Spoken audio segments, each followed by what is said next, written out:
Selamat siang, nama saya Beni Triwahyu Adiwibowo, CGP Angkatan 8 dari Surakarta. Tepatnya saya mengajar di SMK Katolik Santo Mikael, Surakarta. Materi yang saya ampu adalah tentang pembelajaran mesin CNC. Dalam kesempatan ini saya akan melakukan supervisi akademik dalam tahapan praobservasi, kemudian ada supervisi kelas dan pasca observasi. Dan di sini ada rekan saya, namanya Pak Bagus ya. Selamat siang Pak Bagus. Selamat siang Pak Beni. Oke, mengajar tentang materi pembelajaran apa Pak?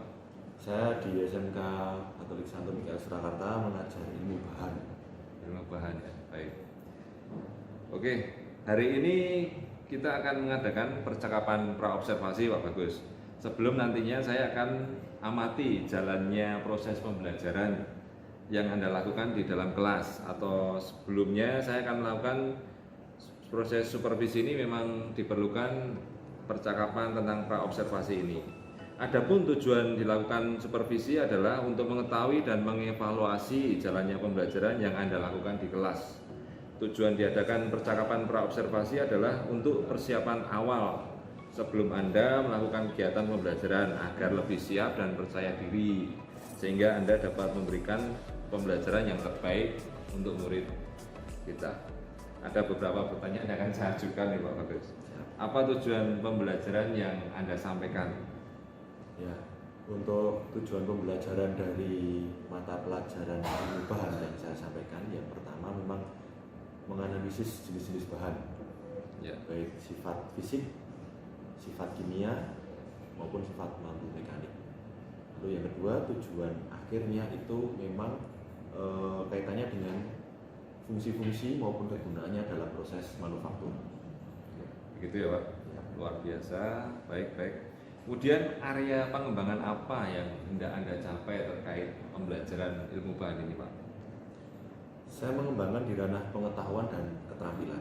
Yang pertama, ranah pengetahuan, yaitu siswa pada akhir fase F diharapkan mampu memahami, memilih sifat, struktur, lalu juga sifat-sifat fisik mekanik dari material seperti kekuatan, kekakuan, keuletan, konduktivitas listrik dan termal, serta ketahanan terhadap korosi dan deformasi.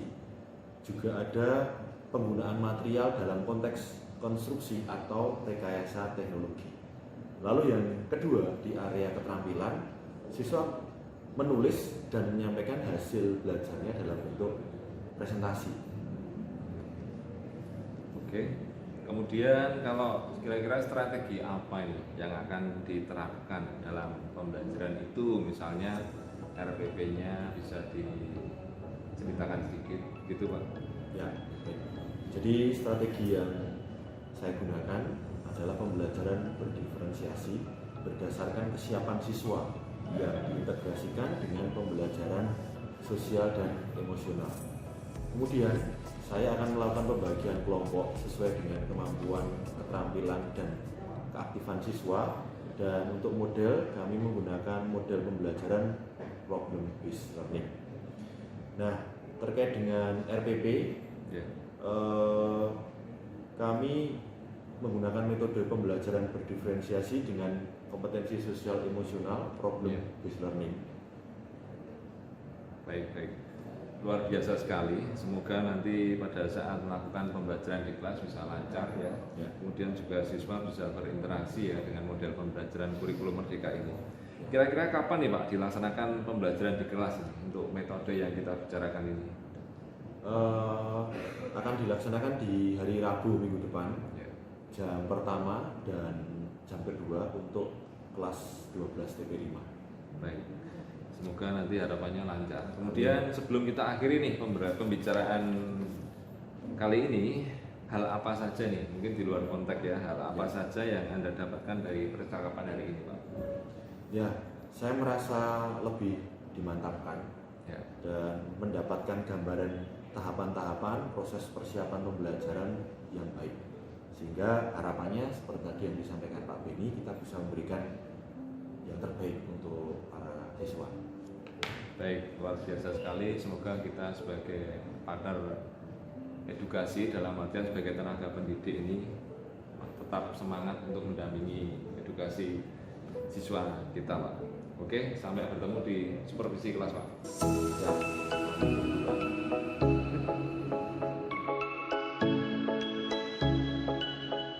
Teman-teman, sebelum memulai kegiatan pembelajaran pada hari ini, mari kita berdoa. Doakan sedikit bersama kita. Dalam nama Bapa dan Putra dan Roh Kudus. Amin. Berdoa terima kasih Engkau telah memberkati kita dari rumah ke tempat ini dengan selamat. Berdoa setelah kita memulai kegiatan teori dan kita akan melaksanakan presentasi pada hari ini. Semoga presentasi pada hari ini dapat membuahkan ilmu yang bermanfaat bagi kita dan semuanya. Santo Mikael, Doakan kami. Amin. Oke, selamat siang semuanya. Ya. Miko. Miko. Gimana kabar hari ini? Sehat ya? Ya, luar biasa. Terima kasih sudah dengan semangat mengikuti pelajaran pada siang hari ini. Meskipun ada berapa yang tidak bisa hadir? Tujuh ikut pemukul kita tetap jalan, show must go on ya. Kita akan melihat berbagai macam material yang ada. Jadi harapannya supaya teman-teman ini bisa mengetahui saya akan membuat sebuah konstruksi ini menggunakan material apa. Jangan sampai kita mau membuat kursi taman misalnya. Ada yang tahu kursi taman?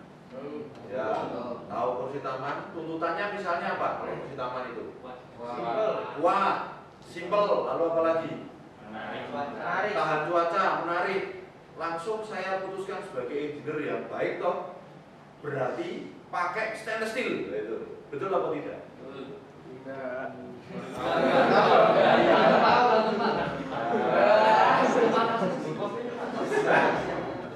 Pokok panas. Tapi pakai stainless steel. Apa yang terjadi kalau saya menentukan sebagai seorang engineer menentukan kursi taman pakai stainless steel? Biaya mahal. Memang akan memenuhi spesifikasi tadi, tahan cuaca ya, tidak berkarat, desainnya menarik, kenceng kok ya. Tapi harganya itu biasa. Nah, maka melalui pelajaran pada hari ini ilmu bahan kita akan mengetahui material apa yang tepat yang bisa kita gunakan untuk membuat sebuah konstruksi, terutama teman-teman 12 TP5 yang memang dari sisi peminatan ini lebih ke desain. Nah, maka kemarin sudah kita bagi kelompok-kelompok kecil untuk presentasi. Kita persilakan presentasi dari kelompok 2. Ya, oke, tepuk tangan yang meriah untuk kelompok 2.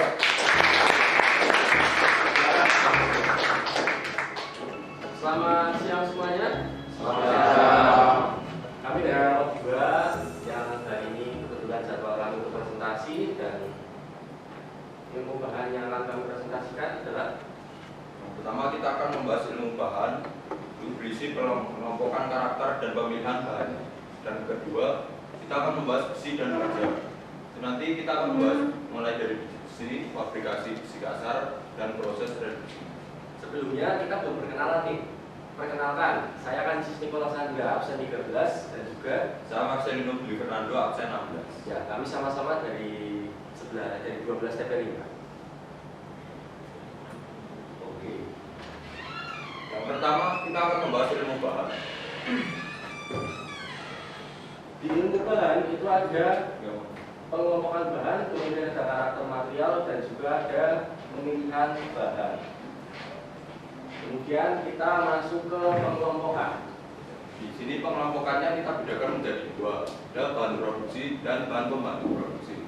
Bahan produksi itu biasanya seperti metal, bahan non metal, sama bahan gabungan, fiberglass dan non metal. Di bahan produksi ini digunakan untuk membuat sebuah produk. Kalau bahan pembantu produksi kita gunakan untuk membantu membuat produk. Ya, sebelumnya di bahan produksi itu ada satu bahan metal atau bahan logam. Dari bahan logam tersebut kita bisa memisahkan menjadi dua, yaitu ferro dan juga non ferro.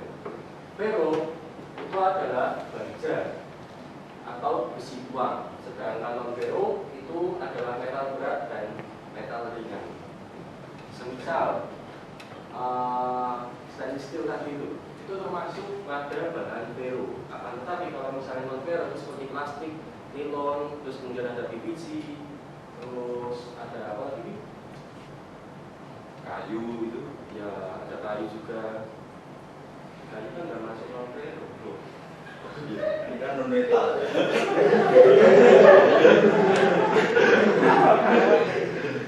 Plastik, kemudian ada PVC, ada nilon, terus kemudian ada semacam apa itu? Bahannya juga semacam plastik, tapi saya lupa namanya itu apa. Kalau ferro itu tadi juga dibilang secara umumnya itu besi atau bisa ditembakkan ke magnet. Kemudian ada bahan-bahan produksi. Kayaknya ada tipe sedikit itu bahan sintetik gitu. Maksud mungkin bahan sintetik. Yes. Sintetik. Alami dari sintetis. Sintetik. Jadi ada gelas, kaca, plastik, keramik, mungkin akrilik. Nah, Ya. itu yang dimaksud tadi ya, akrilik. Oke. Jadi kalau non ferro nambah sedikit, mungkin ada aluminium. Ingat ya, aluminium bukan aluminium. Kadang-kadang kita salah menyebut. Kita menyebutnya aluminium, padahal itu dari alumina, maka aluminium. Ya, lalu ada juga tembaga, kuningan itu masuk ya non ferro. Oke, silakan dilanjutkan. Oke. Kemudian kita Oh, satu lagi, sorry. Hard metal itu juga di hard metal, bukan hard pakai T. Mungkin itu ya. Hard metal. Ya, nggak apa-apa. Oke, itu sebagai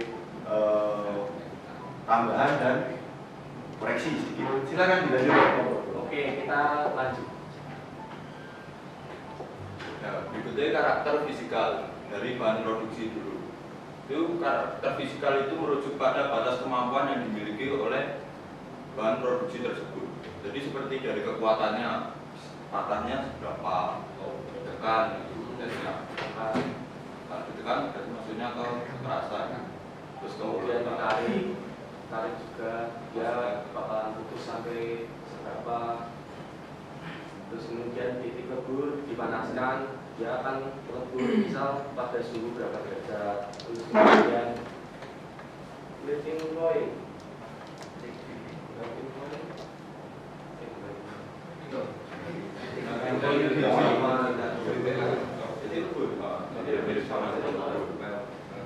Terus kemudian ada kemampuan untuk menghantar panas atau menghantar listrik seperti tembaga. Terus kemudian ada juga ya tembaga sih, tembaga itu yang paling bisa menghantarkan panas dan juga menghantarkan.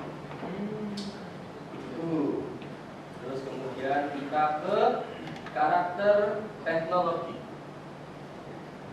Di sini karakter teknologi itu biasanya hanya memberikan persyaratan umum saja.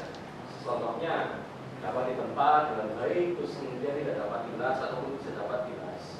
Terus kemudian dari materialnya atau bahan produksi itu bisa dinyatakan yang pertama mampu tuang atau berarti dapat dituang atau dicor menjadi bentuk yang diinginkan. Terus kemudian mampu tempa berarti dapat dibentuk menjadi benda yang diinginkan melalui proses tempa, proses rolling atau canai.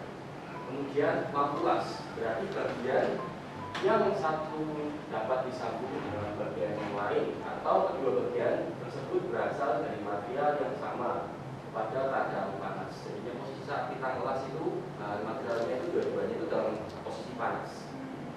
Terus kemudian mampu tanpa atau dapat dibentuk menjadi benda yang diinginkan melalui proses pemasangan potong, cutting proses, misalnya pengemburan, pembutuhan, dan juga pembedahan. Ada tambahan? Ya, saya menambahkan sedikit. Jadi yang selama ini dekat dengan kita itu yang paling bawah mampu tata. Jadi kalau sekarang ya mampu di proses manufaktur gitu ya. Ada yang di drilling, ada yang di milling. Kalau dulu ada namanya mesin shaper, itu di sini nih, mesin shaper. Nah ini mungkin serupa dengan tatal yang di dalam bayangan kita seperti kalau kayu itu ya ditata itu. Nah shaper itu juga nanti bisa browsing di setelah waktu kita selesai presentasi ini. Jadi prosesnya menggunakan pahat itu didorong, jadi sehingga dia apa ya, chipnya itu didorong, jadi ada pahat yang menusuk lalu didorong oleh mesin shaper itu. Nah sekarang memang sudah tidak dipakai karena sudah digantikan oleh mesin-mesin fresh. Jadi mesin shaper itu digunakan untuk pengerjaan benda kotak. Sekarang sudah ada mesin fresh, maka sudah saatnya pensiun. Mesin shaper itu sama mesin scrap ya? Sama shaper atau scrap itu dicoba ya, dicoba istilahnya dicongkeli itu tapi didorong. Itu pendorongnya memang ada sentrifugal ya, istilahnya apa ya? Eksentris itu ya kayak roda kereta api itu ya modelnya itu kalau saya praktek dengan itu kita mainannya pakai oli, kasih oli nanti bakar ya kayak efek samping. Maksudnya efek panggung ya itu dulu itu pahatnya ada pahat kiri ada pahat kanan tuh, jadi itu jalannya searah kok kali pahat bubur harus searah. Oh iya sih. Nah saya pernah dimarahi dulu sama kepala bengkel namanya Pak Rubi. Harusnya itu satu arah, tapi saya buat dua arah, jadi ke kiri makan, ke kanan makan. Saya dimarahi, katanya terlalu kreatif. Sudah. Ya ini pengalaman saja. Silakan dilanjutkan. Mari kita lanjut. Kemudian yang menjadi pertimbangan dalam memilih bahan itu ada karakter kimiawinya. Karakter kimiawi itu terhadap perubahan susunan dari materialnya akibat dari keadaan atau kondisi sekitar seperti nanti akan berkarat, mengeropos. Jadi yang kita lihat di karakter kimiawi itu biasanya daya tahan, kemampuan material itu dapat terbakar atau tidak, terus daya tahan terhadap panas dan kandungan racun. Terus kemudian pertimbangan ekonomi. Nah, di pertimbangan ekonomi itu kita sebagai engineer itu juga memikirkan berapa harga yang harus kita keluarkan untuk memberikan material itu, dan juga pemilihan material yang paling baik. Misal kita tadi seperti Pak Gus ngomong, kita mau bikin kursi taman, tapi kita harus pikirkan juga di taman itu kita harus bikin kursi itu apa saja yang menjadi penyebab kejadian yang akan membuat kita itu rugi. Misal pertama panas dan hujan mengakibatkan korosi, terus kemudian kadang-kadang juga banyak yang rapuh karena korosi, terus juga panas, pas kena sinar matahari kita dudukin panas gitu. Nah itu juga harus kita pikirkan. Tadi juga semisal kalau semuanya itu kita bikin dalam bahannya itu stainless steel, pasti kursi tersebut akan jatuhnya paling mahal. Kenapa? Karena harga stainless steel itu bisa dibilang cukup mahal karena semuanya itu terpenuhi. Nah, terus kemudian juga di pertimbangan ekonomi itu kita menggunakan prinsip semurah mungkin asalkan benda kerja tetap memiliki kemampuan untuk memenuhi tuntutan fungsinya. Jadinya kayak misalnya kita itu punya material MS, kita mau gebut, kita mau bikin dalam artian apa ya, semacam truk as pada sepeda motor. Nah itu kita pakai material MS, terus kemudian kita hardening, kita panaskan, itu bisa setara dengan S45C. Atau kita misalnya kita menggunakan material S45C, terus kemudian kita hardening, itu akan jauh lebih kuat. Akan tetapi S45C dengan material MS lebih murah MS daripada S45C. Kemudian ada di masalah kelestarian lingkungan. Sebenarnya ini mirip-mirip sama yang karakter kimiawi tadi, kandungan racun. Jadi para produsen harus memikirkan dahulu bahan itu ramah lingkungan atau tidak, dan dapat didaur ulang atau diolah kembali, karena juga tidak dapat membuat polusi pada lingkungan.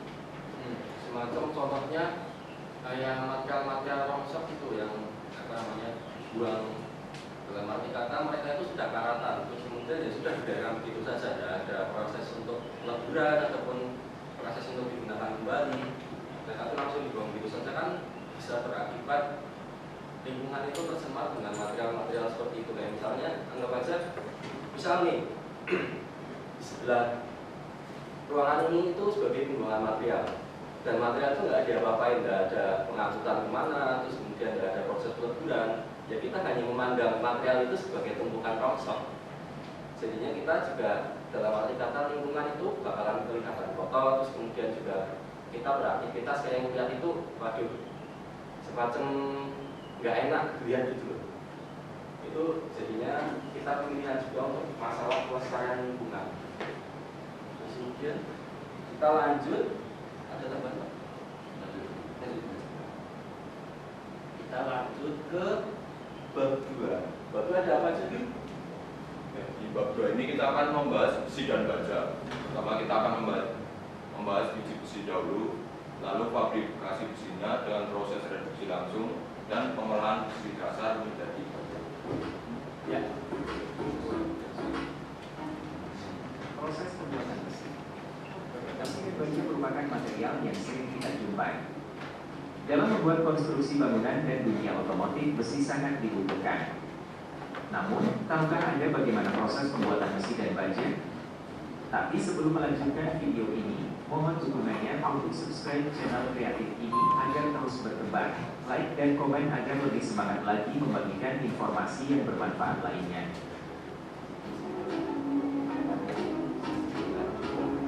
Proses pembuatan besi. Logam besi dibuat dari bahan baku utama, yaitu biji besi. Biji besi umumnya didapatkan dari kerak bumi yang diambil dengan cara menambang. Biji besi hasil tambangan biasanya berbentuk bongkahan besar dengan beraneka ragam bentuk, ukuran, dan warna. Karena biji besi tersebut masih tercampur bahan-bahan lain, seperti tanah liat, pasir, batu-batuan, dan senyawa kimia lainnya.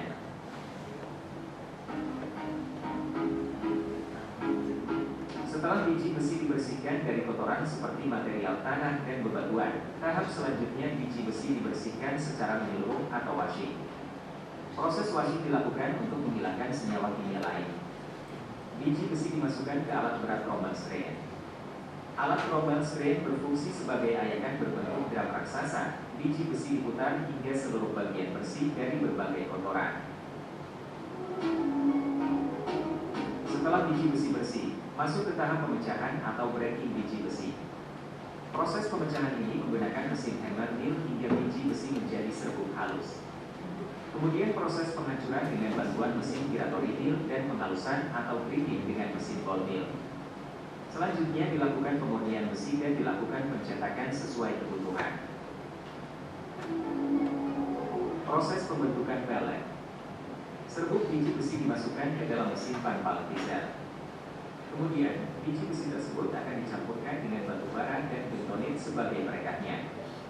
Proses ini untuk membuat gumpalan konsentrat biji besi yang sangat halus menjadi sebuah butiran. Selanjutnya, biji besi dipanaskan dengan suhu 1300 derajat Celcius agar keras, kuat, dan tidak mudah hancur.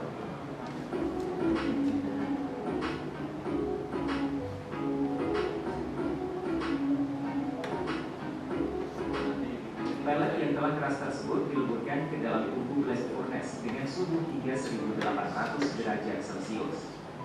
Proses peleburan atau smelting ini akan menghasilkan logam besi cair dengan suhu tinggi. Proses terakhir, besi tersebut dicetak dan dibentuk sesuai cetakan besi kasar atau pig iron. Setelah ini, besi tersebut pun siap untuk dikomersialkan dan digunakan sebagai bahan material.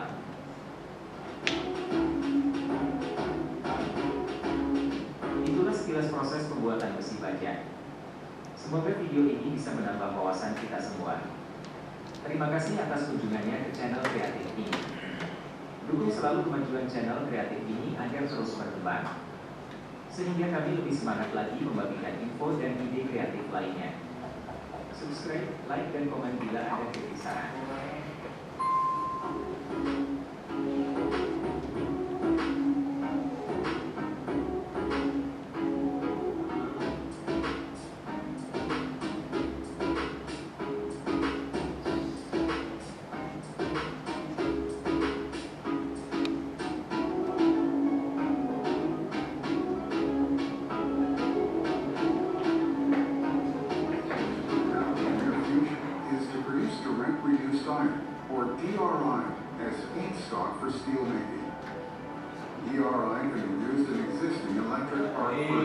pause dulu. blast furnace. Nah, ini ada macam-macam dapur tinggi. Ya, ada yang elektrik, lalu juga ada yang modelnya masih manual seperti ini, ada yang tungkunya pakai oksigen.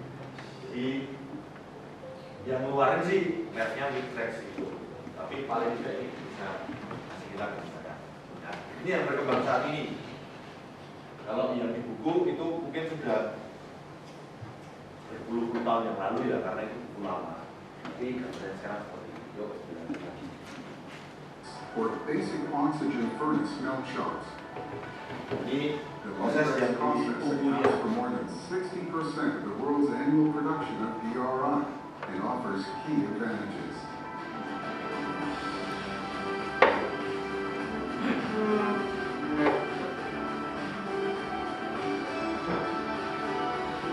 Jadi tadi itu pra dan setelahnya, before afternya, lalu proses ditunggunya ini.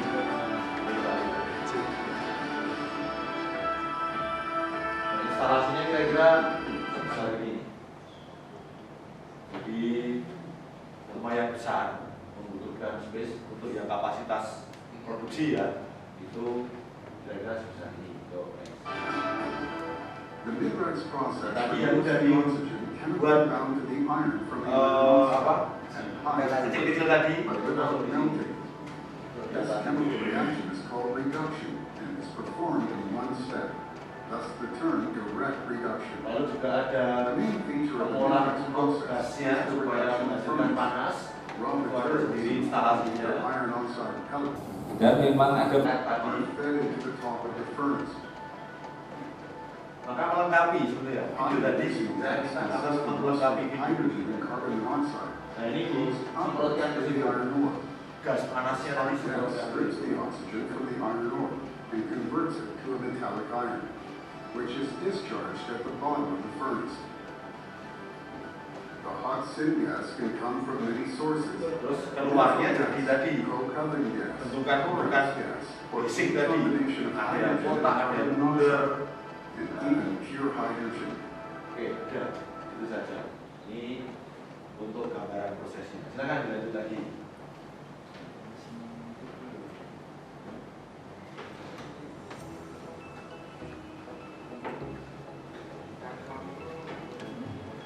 Sekian, terima kasih dari presentasi kami. Mungkin ada yang mau tanyakan?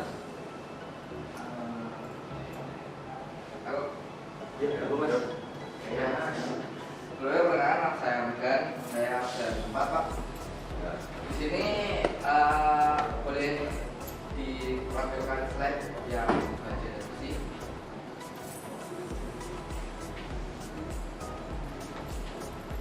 Nah, di sini kan ada definisi besi, ada lokal dari ini dan seperti itu.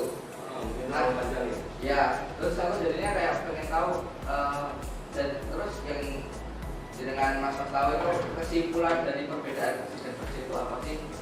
Biar teman-teman itu paham dari penjelasan itu loh. Ini mungkin dari saya juga agak kepanjangan jadi susah dimasukkan ke otak. Terima kasih. Satu-satu dulu ya, kita jawab pertanyaannya Mas Megan dulu. Nah, kita menyimpulkan dari seperti ini. Besi itu dalam arti kata sebuah baja ya, sebuah bahan logam. Nah, itu besi itu mudah berkarat. Sedangkan baja itu memiliki sifat antarikat juga tahan terhadap udara logam. Jadinya dalam arti kata berkaratnya itu tidak secepat besi.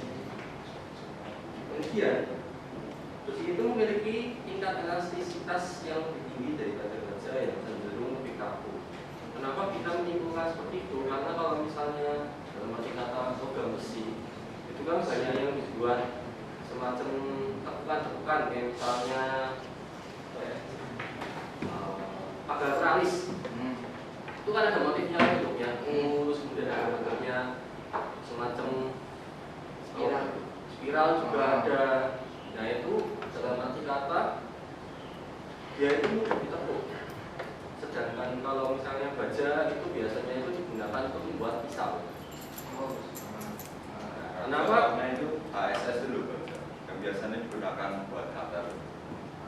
Itu kan paling kalau pukul nggak mungkin Apa ya? Informasi. Nggak mungkin deformasi ya. Deformasi namanya deformasi dalam sumbunya itu tidak mungkin deformasi dengan sama rata besi. Misal besi itu sumbu 100 derajat dia sudah bisa bengkok.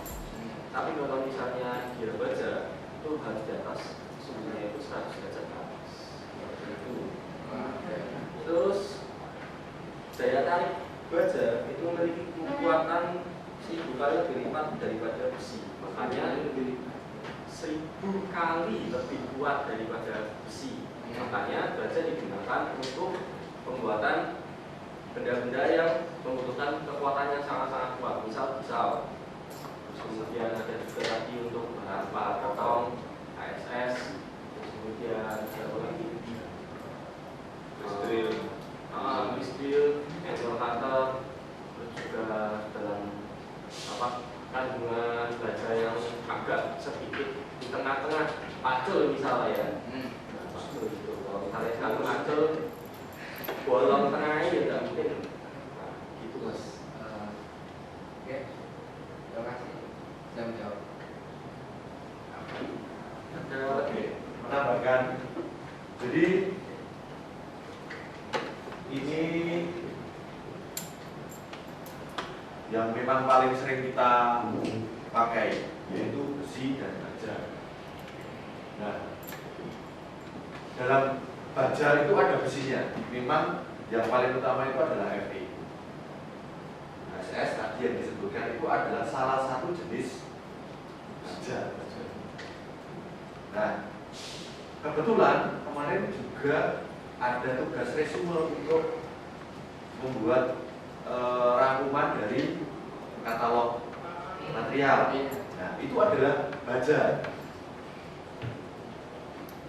Akan ada banyak supplier yang memberikan informasi kepada kita melalui katalog-katalognya. Nah, itu tergantung dengan pemakaian kita. Kita mau pakai untuk apa? Oh, ini untuk pisau misalkan. Misalnya SKD. Nah, itu material pisau. Kita dulu sering sekali membuat pisau, admin maksudnya. Ngasap pisau juga sering. Pisau apa dulu? Pisau kertas atau plastik itu beda-beda. Atau praser itu beda. Nah, beda lagi material untuk shaft, as gitu ya bahasanya as. Tadi yang disampaikan setelah tadi apa? As. Nah, itu sah, bahasa tekniknya sah. Memang pengalaman kita, apalagi kita banyak berhubungan dengan industri-industri yang bermacam-macam. Ada yang kelompok-kelompok tekstil, ada yang kelompok-kelompok yang food dan obat. Solo kan dua itu yang karakternya kelihatan sekali kelompoknya. Tekstil itu biasanya sejauh pengalaman saya itu memang sering seperti apa yang disampaikan Nicholas itu, minta gear tapi materialnya ST37 MS. Padahal kalau dari sisi apa ya, kekuatan, iya kekuatannya ya, tapi dilihat dari tabelnya yang biasanya diberikan supplier itu yang ideal kalau mau dibuat gear sebelumnya. Tapi customer mintanya dikeraskan karena memang bengkel-bengkel yang ada di luaran yang begitu ST37 keraskan. Bisa. Kita bisa ngakali, cuman tetap tidak maksimal. Kalau untuk tekstil oke. Karena di sana pertarungannya memang kembali lagi ke harga. Tapi untuk yang food sama yang obat nggak masuk. Biasanya industri food dan obat kita berikan yang the best. Jadi misalkan untuk gear, ya kita pakainya BCN. Nggak kita BC3 dikeraskan. Mereka kita kasih BCN. Itu ya. Jadi ada perbedaan di sana. Jadi besi itu kandungan murninya, tidak banyak campuran macam-macam. Tetapi kalau yang baja itu sudah ada campurannya macam-macam sehingga sesuai dengan permintaan dari customer, sesuai dengan kebutuhan kita. Untuk apa? Pisau. Berarti yang penting apa? Kekuatannya, kerasannya. Mungkin untuk kandungan krom dan nikelnya sedikit karena ini masih boleh berkarat, masih boleh berkarat. Beda dengan stainless steel misalkan. Stainless steel saja juga macam-macam. Stainless steel yang 304 dengan 316 udah beda lagi. Apakah semuanya bisa berkarat? Bisa. Stainless steel masih bisa berkarat. Hanya waktunya yang lama. Yang 316 misalkan bisa sampai 10 tahun. Maka biasanya ini digunakan untuk ya tadi untuk pengobatan, untuk kesehatan, medis, atau untuk makanan yang memang ini ya kualitasnya premium. Bisa saja industri makanan yang tidak premium pakainya stainless steel 304 ya ada.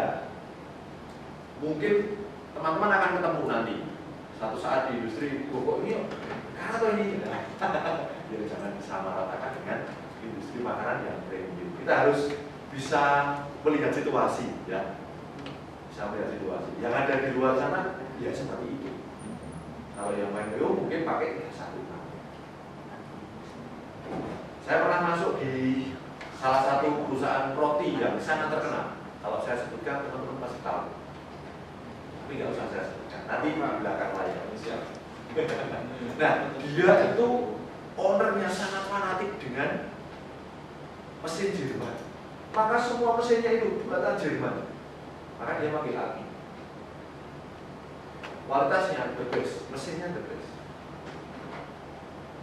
Nah, model-model seperti itu kita harus layani juga dengan servis untuk material-material yang terbaik. Jangan kasih ST37 dikeraskan tadi ya. Kasih material-material yang sesuai dengan kemarin katalog di material itu. Oh, untuk roda gigi ya kita beri VCR. Oh, untuk saf kita beri VCR. Nah, sekaligus mungkin ini juga kesimpulan dari pertemuan kita hari ini. Jadi setelah ini tolong teman-teman bisa jeli dalam melihat kebutuhan dari customer, lalu juga kebutuhan dari desain yang masuk ke kita, data-datanya, material apa yang dipakai. Yang paling dominan pasti besi dan baja. Bisa milih, kita kasih besi atau baja. Bahkan kita ngomong saja mungkin harus pilih, ini besi atau baja.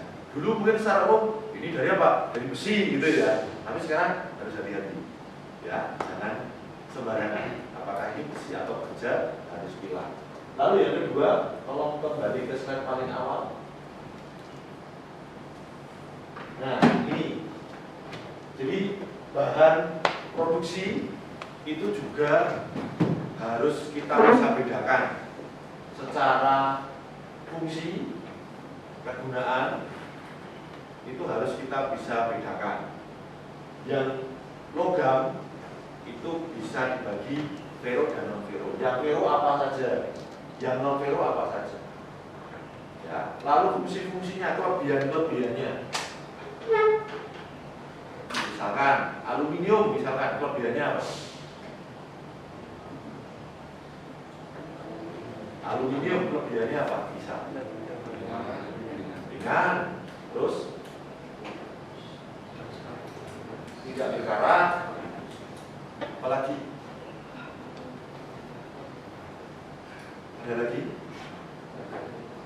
harganya mungkin lebih murah,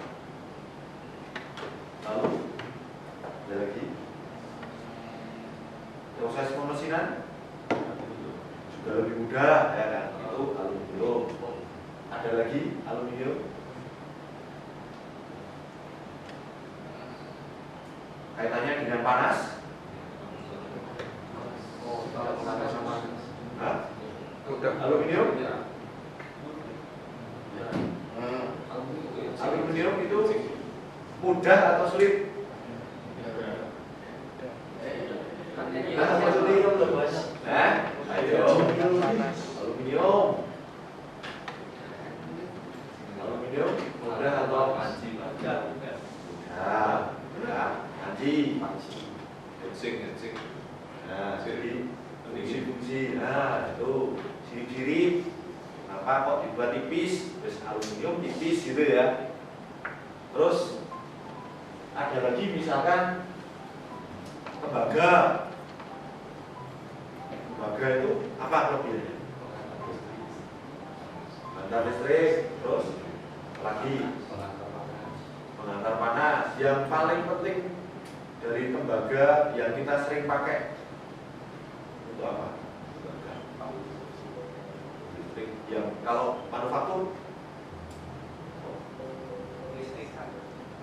manufaktur. Saya lebih ngomong.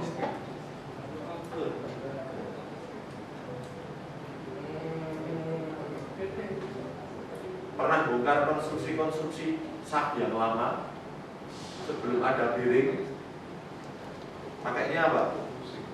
Busing. Kalau orang luar itu punya bos, wah ini bosnya rusak ini. Bos itu busing. Maka sebetulnya dalam perhitungannya Pak Kris nanti ya, ilmu kekuatan nanti ada namanya bantalan gelinding. Ya, bantalan gelinding itu bearing dan bantalan luncur. Bantalan luncur itu yang tidak menggelinding, itu menggunakan bus itu. Harusnya Pak Kris nanti akan mulai ke sana. Bagaimana menentukan diameter dari bantalan gelinding atau bantalan luncur yang kita bisa pakai. Jadi ya tidak sembarang. Kalau sembarang nanti ada dua risikonya, satu tidak kuat, yang dua bisa overspec. Harusnya itu kecil saja cukup, tapi diberi besar sekali ya, jadi mahal. Ya, itu jadi yang metal bisa membedakan dua itu. Lalu yang non metal jelas sekali itu tidak sering kita gunakan di dunia manufaktur, tapi sering kita pakai di kehidupan sehari-hari, ya kan? Masih teman-teman lebih banyak ketemu, ya. Lalu untuk yang bahan-bahan gabungan ini mulai kombinasi sekarang. Ada metal, ada fiberglass yang baru lagi ya, bahan apa? Ringan tapi kuat. Barusan di Mandalika ada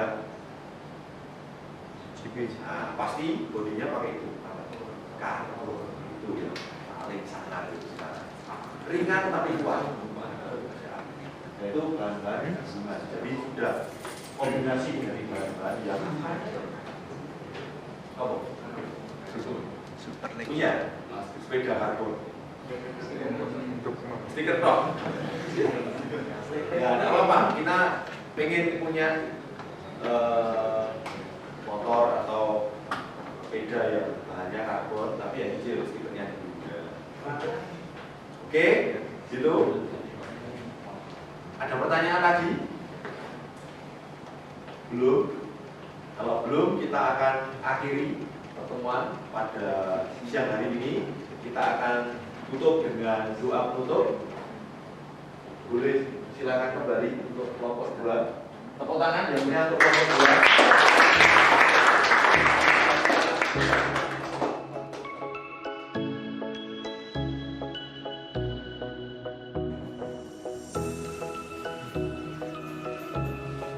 Selamat berjumpa kembali. Nama saya Benny Triwariwadiwibowo. Saya mengajar di SMK MIKL. Saya CGP, calon guru bergerak angkatan 8. Dalam kesempatan ini saya akan melakukan kegiatan pasca observasi dalam rangkaian supervisi akademik. Pada kesempatan ini saya ditemani oleh rekan saya, Bapak Bagus dan Bapak Yus. Apa kabar Pak Bagus? Baik, Pak Benny. Ya, semoga selalu baik juga. Dan Pak Yus, apa kabar? Baik ya. Amin. Semoga kita selalu dalam berkat Tuhan.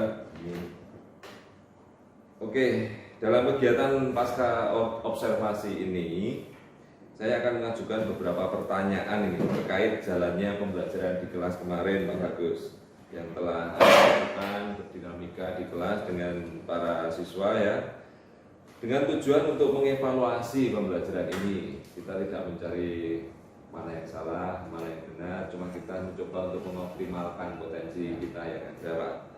Oke, saya mulai. Bagaimana perasaan Anda terkait jalannya kegiatan observasi kelas kemarin ini? Ya, perasaan saya cukup senang karena bisa berjalan dengan lancar sesuai dengan rencana yang sudah dibuat. Baik, luar biasa sekali Pak Bagus, terima kasih. Saya lanjutkan. Apakah dapat diceritakan kembali nih, kira-kira area pengembangan apa yang akan dicapai? Ya, untuk area pengembangan memang sejak awal ditentukan pengetahuan dan keterampilan. Untuk pengetahuan memang siswa sangat diharapkan untuk mampu memahami, memilih sifat dan struktur dari material seperti kekuatan, kekakuan, keuletan, lalu juga ketahanan terhadap korosi, deformasi, lalu juga pemrosesan material dan penggunaan material, konteksnya konstruksi dan rekayasa teknologi. Lalu di ranah keterampilan ini para siswa diharapkan mampu menulis dan menyampaikan hasil belajarnya dalam bentuk presentasi. Oke, berarti itu terkait tentang langkah dan tahapan pembelajaran apa yang sudah Anda lakukan itu tadi yang ini atau ada tambahan Pak tentang itu Pak?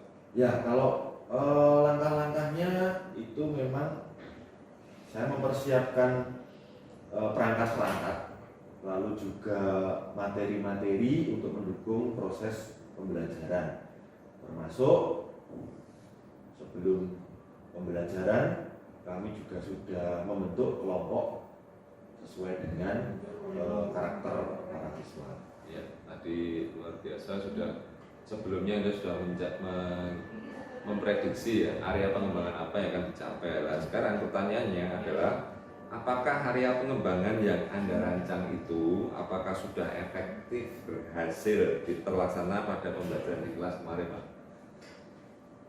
Menurut saya sudah baik, meskipun tetap ada kekurangan-kekurangan. Ya. Ya, ada sesuatu yang kurang optimal saja di dalam pelaksanaannya. Ya, itu memang wajar, kita memang berdinamika, tidak mungkin ya. Seperti sepak bola itu di lapangan juga di atas lapangan tidak pernah tahu ya. Kita fleksibel, kita memaksimalkan potensi yang ada, gitu Pak, dengan kesiapan siswa tadi. Ya. Oke, baik, mudah-mudahan apa yang Anda rencanakan tadi dapat terrealisasi, Pak. Ya, dapat memberikan pembelajaran yang lebih baik lagi dibandingkan pembelajaran sebelumnya. Saya sangat antusias nih menunggu perkembangan yang nantinya Anda siapkan. Nah, tadi disampaikan masih ada kekurangan loh Pak ya. Nah, menurut Anda ini kekurangannya mungkin bisa didetailkan apa? Nanti kita bisa mencoba untuk memperbaikinya gitu Pak. Silakan. Yang saya amati itu bahwa siswa kurang aktif dalam menanggapi presentasi dari temennya, lalu juga kalau anak sekarang mungkin ya slow respon gitu ya. Nah, pasif gitu. Ya, pasif. Nah, saya berharap memang di sana terjadi interaksi yang cukup lancar, tetapi belum seperti yang saya harapkan. Oke, jadi memang harapannya ya. Kan kita sebagai guru ini kan memang memberikan edukasi, kita sebenarnya menuntun ya. Memaksimalkan apa yang ada dan mereka mengolah sendiri, mengeksplor sendiri pengetahuan mereka, tetapi kita tetap mendampingi ya supaya jalurnya on the track gitu ya. Nah, harapannya memang terjadi interaksi yang baik, terus tanya jawab lah, jadi memang asik ya, jadi antusias, mungkin presenter juga membawakan dengan baik, audiens juga mendengarkan dengan baik, begitu ya, saling menghargai. Ya, kira-kira nanti pasti ya Bapak akan mengoptimalkan perbaikan ini yang ada, mungkin akan ke kelas, kemudian memberikan motivasi ya, sebaiknya interaksi akan lebih baik ya, dinamikanya dalam kelas ya. Itu kira-kira kapan akan rencana perbaikan dilakukan, Pak? Rencana minggu depan ini untuk yang selanjutnya, teman selanjutnya untuk yang paling cepat. Tetapi ada juga langkah-langkah yang tidak bisa dilakukan dalam waktu dekat, ini mungkin bisa dilakukan di semester depan, karena memang harus koordinasi dengan banyak pihak, sehingga tidak bisa dilakukan dalam waktu yang dekat. Ya. Terus kemarin kan juga mengusung tentang pembelajaran tentang berdiferensiasi. Jadi harapannya memang mencakup 3 hal ya, ada konten, produk, dan proses ya. Semoga ya itu bisa dieksplor lagi supaya siswa juga nyaman sesuai dengan hobinya. Misalnya saya itu video kreator atau pakai simulator ya kalau di mesin CNC kan. Jadi tidak hanya PPT saja, dia mengoptimalkan simulator, dislide-kan, syukur-syukur bisa dijalankan. Itu kan juga tidak semua siswa bisa, dan itu akan menjadi nilai plus. Mungkin divariasikan itu ya, kita mendampingi. Jadi kita memang sebagai guru ini juga harus nambah pengetahuan kayaknya. Jadi tidak hanya kita harus seperti ini, kita harus mengikuti sarana yang ada dan bisa memaksimalkan. Oke, luar biasa rencana perubahan positif yang nantinya Bapak nanti Anda lakukan. Sekali lagi semoga apa yang Anda rencanakan itu ya dapat terrealisasi dengan baik, siswa juga dapat menjadi lebih nyaman dalam pembelajaran yang terpenting, dan ada poin-poin positif yang bisa dipelajari di sekolah ini. Oke, baik, selanjutnya saya memberikan kesempatan kepada Bapak Yus sebagai pengajar praktik ya, untuk memberikan umpan balik nih kawan, terkait kegiatan praobservasi, kemudian observasi di kelas, dan yang ini adalah pasca observasi. Monggo Pak. Terima kasih Pak Kenny atas waktu yang kepada saya. Pada kesempatan ini saya akan sedikit menyampaikan sesuatu terkait dengan kegiatan yang kita lakukan hari ini, yang tentunya kita belajar untuk coaching ya. Nah, dari pengamatan saya ini Pak Kenny menerapkan blended. Yang pertama adalah coaching, yang kedua adalah mentoring ya. Bahwa prinsip dari coaching adalah percakapan yang sejajar sudah dilakukan. Artinya tidak ada senior, tidak ada junior, oke lah, karena sejajar posisinya. Lalu dalam tujuan tadi sudah disampaikan di awal. Lalu juga setelah ada tujuan, lalu menggali ide permasalahan apa yang muncul tadi ditanyakan. Lalu solusinya sudah ada, termasuk juga kapan akan dilaksanakan dan seterusnya. Nah, pada prinsip coaching adalah bagaimana coach itu bisa menemukan sendiri. Nah, namun demikian tadi masih dibantu dengan pernyataan-pernyataan. Artinya kan mentoringnya muncul. Ya, maka saya mengatakan bahwa ini adalah coaching blended antara coaching dan mentoring. Tapi tidak salah juga sih, karena memang yang penting adalah manfaatnya kita dapatkan. Karena kalau kita konsepnya coaching betul, nanti malah luput dari apa yang ditargetkan, malah repot. Tapi kalau dengan blended ya mungkin ini solusi yang terbaik. Karena dalam menggali ide, dalam membuilding untuk membuat pertanyaan-pertanyaan yang nanti bisa munculkan dari coaching, itu kan itu yang namanya sebuah proses gitu ya. Namun demikian secara prinsip sungguh luar biasa. Terima kasih Pak. Baik, terima kasih umpan balik dari Pak Yus ya. Selama ini sudah berdinamika mengajarkan saya tentang bagaimana praktikum di guru penggerak ini Pak. Semoga aja harapan saya juga semua guru bisa ya setidaknya apa ya, mengetahui lah guru penggerak ini seperti apa ya, filosofi yang mungkin secara umum dari Gajah Dewantara dan lain-lain ya Pak ya. Luar biasa, bisa merefresh kita motivasinya, tidak hanya kemudian menangani siswa dari yang bermasalah dengan sekitar institusi, itu memang luar biasa.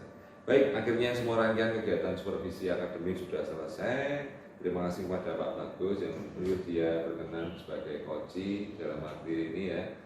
Memang tidak menggurui ya, kita menemukan potensi dari Bapak sendiri supaya bisa memaksimalkan dan selalu semangat, itu yang penting. Jadi tidak hanya gini turun ya Pak ya, gitu. Kemudian dari Pak Yus juga senantiasa sudah mendampingi saya sebagai CGP. Oke, terima kasih. Semoga selalu semangat, sehat selalu. Salam guru penggerak. Miko. Jos. Oke.